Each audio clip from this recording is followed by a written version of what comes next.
আসসালামু আলাইকুম ওয়া রাহমাতুল্লাহি ওয়া বারাকাতুহু। বিসমিল্লাহির রহমানির রহিম।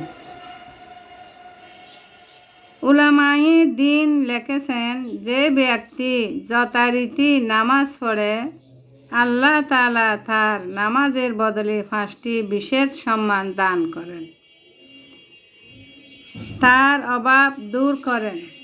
2 নম্বর, কবর আযাব মাফ করেন। 3 নম্বর, কিয়ামতের দিন ডান হাতে তাকে আমলনামা দেয়া হবে, অর্থাৎ তার নাজাত হবে, আর এ ব্যক্তি অপরিসীম আনন্দ লাভ করবে।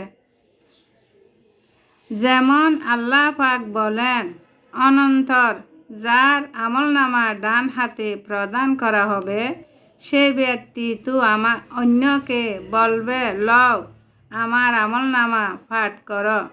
আমার তো বিশ্বাস ছিল যে আমার হিসাব নিকাশ অবশ্যই আমার নিকট আসবে। সার কথা, সে ব্যক্তি শান্তিময় জীবন যাপন করবে, বিদ্যুতের ন্যায় ফুলসিরাত পার হবে। 5, যথারীতি নামাজ আদায়কারী বিনা হিসাবে বেহেশতে প্রবেশ করতে পারবে। আর যে ব্যক্তি নামাজে অলসতা করে, সে ব্যক্তির জন্য আল্লাহ তাআলা 14টি শাস্তি নির্দিষ্ট করে রেখেছেন।